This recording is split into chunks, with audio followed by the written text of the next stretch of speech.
네, 이 말을 듣고 행하는 자라는 제목으로 같이 말씀을 나누겠습니다. 예수님께서는 어제 말씀으로 마무리를 산상수훈의 마무리를 지으며 좁은 문으로 들어가라고 말씀하시고 거짓 선지자들의 말에 현혹되지 말고 그들의 삶의 열매로 그들의 정체를 파악할 것이라고 말씀하셨습니다. 예수님의 말씀대로 사는 것은 좁은 문을 통과하는 것과 같이 힘들고 어려운 길이지 넓은 문 또 편한 길이 아니라고 말씀을 하는 것이죠. 오늘 말씀도 그 내용이 이어지는 내용입니다.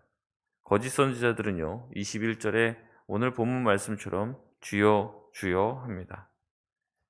그래서 주여 두 번 부르고 기도 안 합니다. 주여 주여 하는 저마다 하나님 나라의 농담이고요. 그래서 좀 그런 우스갯소리가 있습니다. 주여 한 번 아니면 세 번만 한다. 주여 주여 하는 자마다 천국에 못 간다 이렇게 써 있으니까. 그런 이제 문자적 의미가 아니죠. 주여 주여 하면서 종교적인 언어를 늘 내뱉고 늘 하나님을 찾지만 진정으로 하나님을 찾는 모습은 아니라고 하는 거예요. 그래서 영어도 보면요. 영화나 이런 데 보면은 맨날 이제 말하는 게 God 하나님이죠. God 그리고 이제 뭐 Jesus 그렇게 얘기합니다. 근데 지저스라고 하는데 밑에 예수님이잖아요. 지저스인데 밑에 번역은 이제 제기랄 뭐 이렇게 나와요. 그러니까 이제 미국 사람들이 하도 이 하나님과 예수님 말을 하도 내뱉으면서 이게 욕이 돼 버린 거예요. 그래서 인제 그 사람들이 너무 이 말을 이제 막 쓰면서 하나님의 이름이 하나님의 그 하나님을 부르는 호칭이 망령되게 부르는 그런 이름이 돼 버리게 된 것이죠. 여러분 같은 얘기입니다. 이 거짓 선지자들과 종교 지도자들이 종교적인 언어를 하도 내뱉고 구사하니까 더 이상 그 말씀의 가치를 가지지 못하는 것이죠. 그들은 경건의 모습은 가졌지만 예수님이 원하시는 그런 경지에 이르지 못했습니다. 왜냐하면 그들은 하나님에게 보이려고 기도한 것이 아니고 하나님에게 보이려고 구제한 것이 아니라 사람에게 보이려고 했기 때문에 그런 것이죠. 그래서 그들은 크게 길거리에서 기도하기를 좋아했고 자기의 선행을 널리 알리는 것을 즐겨했습니다. 이 모든 것은 하나님을 기쁘시게 하고 진정으로 누군가를 긍휼히 여기는 마음에서 시작된 것이 아닙니다. 자기가 자기가 정말 대단한 사람이라는 것을 보여주고 싶어서 드러내고 싶어서 하는 것이죠. 주일 성수를 잘하고 열심히 헌금하고 교회 봉사를 하는데 그 모든 것이 자기가 대단한 사람이라는 것을 드러내기 위한 것이지 정말로 하나님을 위한 것이 아닌 사람들입니다. 많은 사람들은 그들의 모습을 보면서 '참 신앙 대단하다. 참 정말 대단하십니다.' 근데 그분들은 그런 얘기를 들으면서 "아닙니다. 다 하나님께 드리려고 한 것이죠." 말은 그렇게 하지만 속 깊은 곳에서 보면은 '그래도 너희가 사람 볼 줄은 아네.' 인제 그런 마음을 가지고 있는 거죠. 그래서 겸손하다는 말까지 듣고 싶어 하는 그런 교만한 마음을 가지고 사람에게 늘 보이려고 인정받으려고 신앙생활을 해 나갑니다. 많은 사람들이 그 사람들의 모습을 보면서 신앙의 롤 모델로 삼고자 해요. 예수님 시대에 이런 대표적인 인물로 꼽힌 사람들이 이 바리새인들과 서기관들입니다. 예수님은 그들의 겉모습에 속지 말라고 말씀하십니다. 하나님의 나라는 주여 주여 하고 거룩하고 경건한 말을 내뱉는 자가 들어가는 곳이 아닙니다. 경건의 모양과 종교적인 행색을 갖추고 있다고 해서 하나님을 더 깊이 아는 것도 아니고 하나님의 나라에 들어가는 것도 아닙니다. 오늘 말씀에 보면 21절에 어떤 자가 천국에 들어간다고 얘기합니까? 다만 하늘에 계신 내 아버지의 뜻대로 행하는 자라야 들어갈 것이다. 여러분 어떻게 해야 합니까? 아버지의 뜻대로 행해야 합니다. 아버지의 뜻이다라는 말씀을 깊이 생각해 보시길 바라요. 아버지의 뜻. 제가 말씀드렸습니다. 그 종교적인 어떤 그 문구를 지키는 게 아버지의 뜻을 지키는 것이 아니라고 말씀했습니다. 그 말씀 가운데 내포되어 있는 하나님의 뜻이 무엇인지를 생각해야 돼요. 하나님이 그전에도 말씀드렸죠. "살인하지 말라."라고 했으면 그 살인하지 말라는 단순히 누군가를 죽이는 행위를 넘어서서 어떤 형제를 미워하는 데서부터 그 마음이 시작됐기 때문에 결국엔 그 형제를 미워하지 말고 사랑하는 데까지 이르러야 한다는 겁니다. 누군가를 간음하지 말라라고 십계명을 주셨다면 그것은 단순히 간음하지 말라라는 말을 넘어서서 마음이 청결해야 되고 마음에서 음욕을 품지 말라고 주님이 원하시는 것이 하나님의 뜻이라는 거죠. 그래서 그 문구 자체만을 지키는 것이 진정한 하나님의 뜻을 지키는 것이 아닙니다. 늘 생각해야 합니다. 내가 그 하나님의 말씀에 저촉이 되느냐 안 되느냐, 이거는 세상 법정에서 따질 일입니다. 하나님의 법정에서 따지게 되는 것은 무엇입니까? 정말 네가 하나님의 진의를 지키느냐, 하나님이 이 말씀을 우리 가운데 주신 그 의미와 의도를 지키고 있는 자, 하나님의 뜻이 무엇인지를 늘 곱씹어 생각하며 하나님이 나에게 원하시는 것이 무엇인가를 끊임없이 생각하는 사람, 그래서 그 고민의 결과로서 나의 행동과 삶이 펼쳐지는 사람, 그 사람이 천국에 들어간다는 거죠. 이런 고민이 없이 관성대로 신앙생활하면 안 됩니다. 여러분, 작년과 올해가 다르십니까? 재작년과 작년은 어떠십니까? 우리가 신앙생활 하다 보면 이게 루틴이에요. 반복이 된단 말이죠.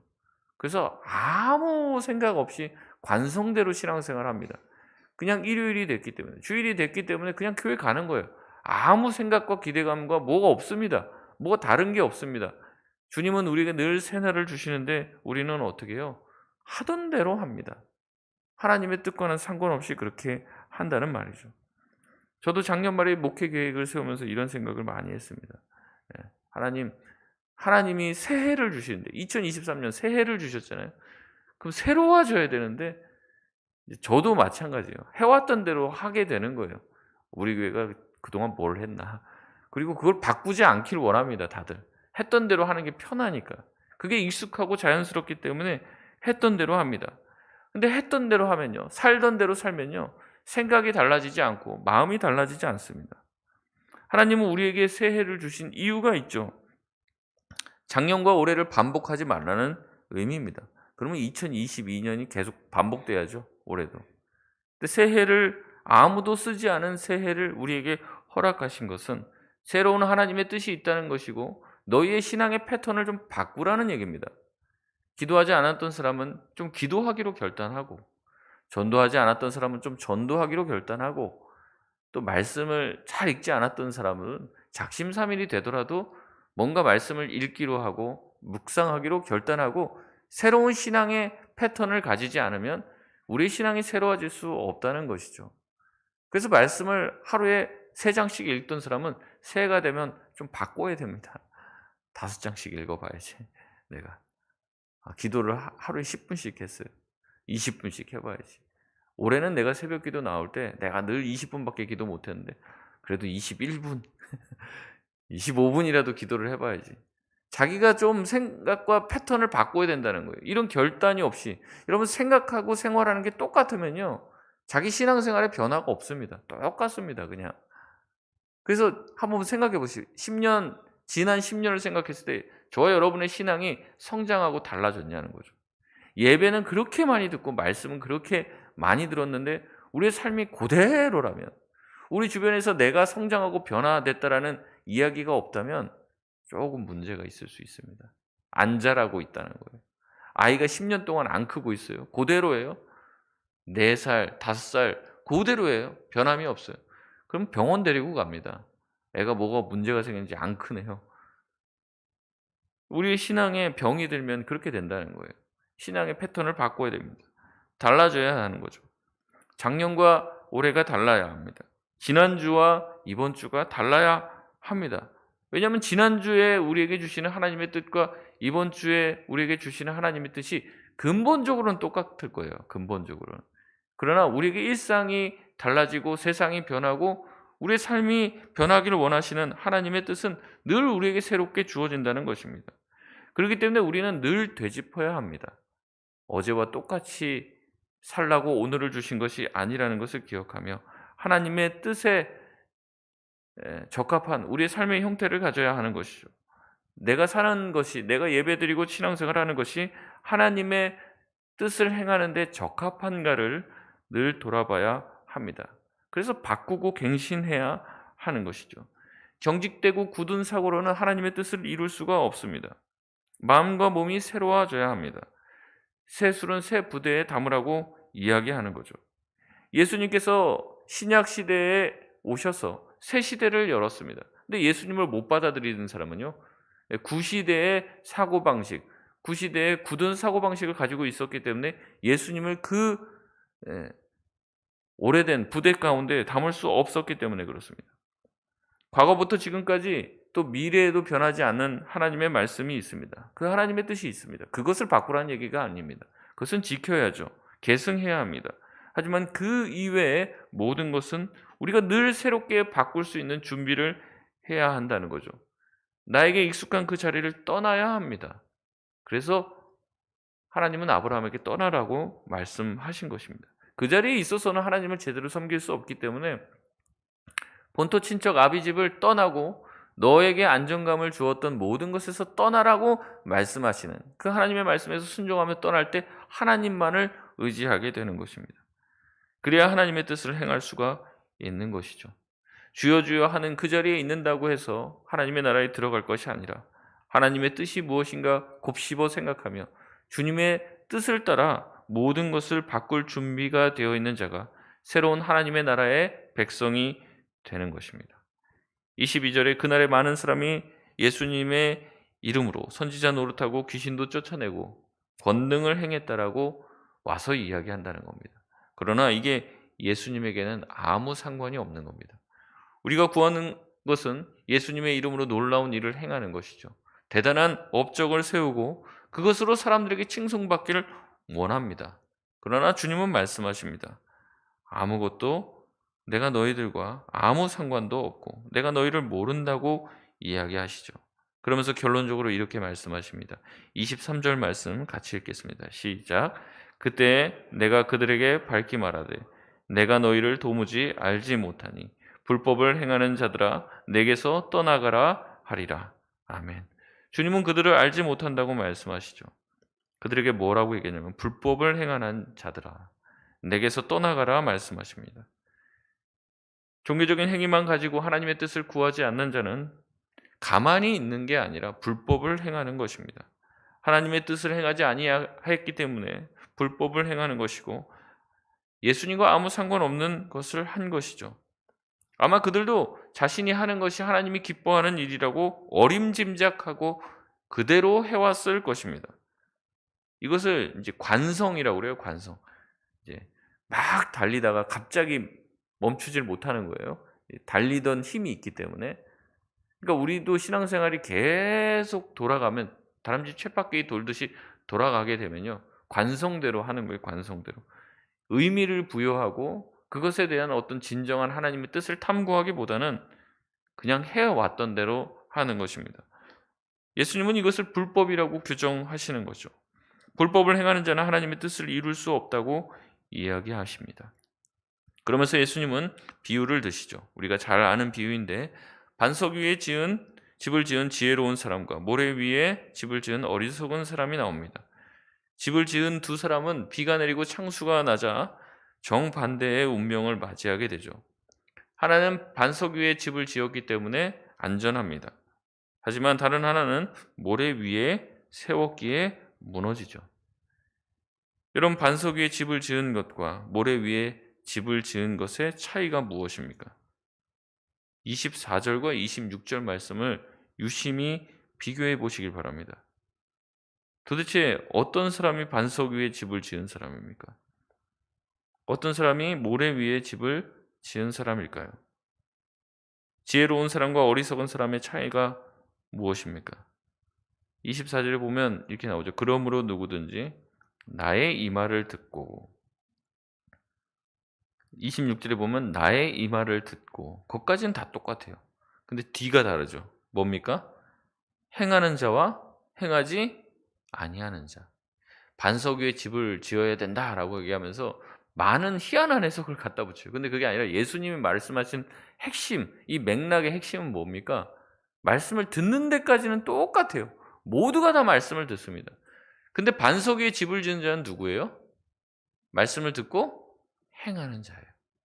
모래 위에 집을 지은 사람은 뭡니까? 말씀을 듣기만 하고 찔리기만 합니다. 근데 거기서 끝이에요. 그 말씀이 실천하는 하여서 내 삶을 바꾸지를 못해요. 모래 위에 집을 짓는 겁니다. 모래 위에 이 터를 쌓는 거죠. 제가 말씀드리지 않습니까? 이 바람이 불고 창수가 불고 이렇게 되면은 이 신앙에 자기가 쌓았던 게 다 무너져요. 코로나 때 많은 분들이 뭐 믿음이 신앙이 다 무너졌잖아요. 이런 일이 우리에게 언제 닥칠지 모릅니다. 근데 우리가 말씀을 한 말씀이라도 100가지 말씀을 들어도 다 지킬 수는 없습니다. 그래서 하나라도 내가 말씀을 그 진의대로 행하려고 하는 사람들은 이 신앙을 계속 반석 위에다가 쌓는 겁니다. 자기가 한번 해보면 알거든요. 이 말씀이 왜 주어졌는지 아는데 듣고 그냥 넘기고 듣고 넘기고 그냥 한쪽 귀로 듣고 한쪽 귀로 이제 흘리고 그런 신앙의 패턴을 반복하면요. 힘들고 어려운 일, 이 비가 오고 창수가 나면요. 그냥 다 휩쓸려 내려가서 아무것도 남지 않는 신앙생활을 하는 거예요. 모두가 예수님의 말씀을 들었습니다. 그러나 가장 큰 차이는 말씀을 듣기만 한 자와 듣고 행하는 자로 나뉘게 됩니다. 말씀을 듣고 행하는 자는 주님의 나라에 들어가지만 말씀을 듣고 행하지 않는 자는 주님의 나라에 들어가지 못합니다. 어제 말씀을 통해서 우리는 열매로 그들을 알게 되리라 주님이 말씀하셨습니다. 그들은 못된 나무이기 때문에 말씀을 듣기만 하고 말씀을 결실하지 못하죠. 좋은 열매는 맺을 수 없습니다. 거짓 선지자들이 이와 같다는 겁니다. 고도의 신학 교육을 받고 또한 주여 주여 하고 기도하지만 그들은 불법을 행했기 때문에 양의 탈을 쓰고 속우는 이리의 마음을 가지고 있기 때문에 열매 맺지 못하는 것이죠. 여러분 우리도 동일할 수 있습니다. 말씀을 들은 즉시 우리에게 부여되는 순종의 의무가 있습니다. 말씀을 몰랐다면 몰랐다라고 변명할 수도 있을지 모르지만 말씀을 들었기 때문에 피해갈 길이 없습니다. 우리가 가야 될 길은 정해져 있습니다. 좁은 길이죠. 예수님은 우리 앞에 두 가지 길이 있다고 얘기합니다. 좁은 길로 가는 길, 그다음에 넓은 길, 편안한 길로 가는 길. 두 길이 있다고 말씀하세요. 그러면서 뭐라고 얘기합니까? 좁은 길은 생명으로 인도하는 문이다. 그러나 넓은 길은 멸망으로 가는 길이다. 두 길 중에 어떤 길로 가야겠습니까? 좁은 길로 가야죠. 험하고 어렵지만 좁은 길로 가야죠. 선택의 여지가 있습니까? 좁은 길로 가면 생명의 길이고 이 넓은 문으로 들어가면은 멸망의 문이라고 지금 다 얘기해 놨는데 저는 그래도 멸망의 문으로 편하게 갈랍니다. 안녕히 계세요. 그러실 분이 어디 있겠어요? 없죠. 그 예수님은 두 가지 길을 선택하라고 말씀하셨지만 사실은 우리에게 놓여진 길은 한 길밖에 없어요. 그런데도 불구하고 예수님이 이렇게 좁은 길로 가는 길밖에 없다고 말씀하셨는데 저는 그냥 넓은 길로 가겠습니다 하고 말씀을 듣고만 행하지 않는 그런 사람이 되겠습니다라고 생각하고 그렇게 살아간다면 그런 사람이야말로 지혜로운 자라는 거예요? 어리석은 자라는 거예요? 어리석은 자라는 거죠. 예수님 계속 얘기하시잖아요. 이 세상에 두 가지 길이 있다. 이 좁은 문, 그 다음에 넓은 문. 둘 중에 네가 선택할 수 있어. 그런데 좁은 문으로 가야지만 생명을 얻을 수 있고 하나님 나라에 들어갈 수 있어. 넓은 문으로 가면 편하지만 멸망의 길이야. 너가 지혜롭다면 어느 길을 택할지 알 거야. 만약에 이 넓은 문으로 가면 거기는 멸망의 문이야. 비가 내리고 창수가 나면 다 무너지고 아무것도 남지 않아. 예수님 왜 그런 얘기 하시겠습니까? 거기로 가는 사람을 비난하려고 하는 게 아니에요. 그 선택의 기로에선 우리에게 어느 길로 가라는 겁니까? 힘들고 어렵지만 좁은 길로 가라. 말씀을 듣고만 말지 말고 말씀을 어떻게 하라는 거예요? 행하고 우리 삶에서 소화시키라는 말씀을 계속 하시는 거예요. 누구 어떤 사람 정죄하려고 하는 게 아닙니다. 여러분 그렇기 때문에 우리 앞에는 두 가지 길, 여러 가지 길이 있다고 생각할지 모르겠지만 여러분 인생에 선택의 기로에 섰다면 내가 이 회사를 들어가야 되나 저 회사를 들어가야 되나 내가 이 길로 가야 되나 저 길로 가야 되나 할 때 우리가 가야 될 길은 정해져 있습니다. 어떤 길이에요? 좁은 길입니다. 남들이 안 가는 길이에요. 거기에 하나님의 뜻이 있고 생명의 길이 있습니다. 우리는 하나님의 말씀대로 행할 수밖에 없는 존재로 부름을 받았습니다. 말씀을 듣고 행하지 않는 어리석은 자가 되라고 우리를 부르신 게 아닙니다. 말씀을 들려주신 이유가 뭡니까?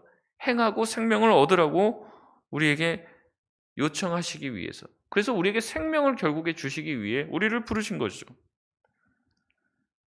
우리가 선택해야 할 길은 지혜로운 자가 가야 될 생명의 길입니다. 28절에 예수님은 새로운 가르침을 하셨기에 이 가르침을 듣고 무리들이 그의 가르침에 놀랍니다. 처음 듣는 이야기는 아니었어요. 지금 예수님 무슨 새로운 이야기를 하는 것이 아닙니다. 그러나 기존에 들어왔던 말씀을 재해석해주며 그 말씀의 진의를 밝히시는 것이죠. 다 아는 얘기들이 반복되었지만 그동안 들어왔던 서기관들의 가르침과 예수님의 가르침은 근본적으로 달랐습니다. 이런 말씀을 보면서 부러운 거죠. 저도 이런 설교자가 되고 싶은데 기도해 주십시오. 예수님처럼 뭔가 이제 말씀을 전하면 놀래키는 설교자. 말씀을 듣고 이 사람들이 다 놀랐다는 거예요. 예수님이 가르치는 것이 권위 있는 자와 같고 그들의 서기관들과 같지 않았다라고 말씀을 합니다. 예수님은 지루한 말씀을 하신 적이 없어요. 늘 잠자는 영혼들을 놀래켜 깨우셨습니다. 예수님의 권위 있는 말씀에 다들 순종할 수밖에 없음을 느꼈어요. 권위 있는 자의 말이라는 뜻이 그런 것이죠. 예수님이 말씀하시는데 그 말씀을 반박할 수 있는 말이 없었어요. 그 말씀에 토를 달 수 없었습니다. 예수님이 하신 그 말씀에 저항할 수 없는 마음을 느꼈습니다. 예수님의 말씀이 진리의 말씀이라는 것을 어느 누구도 부인할 수 없었습니다.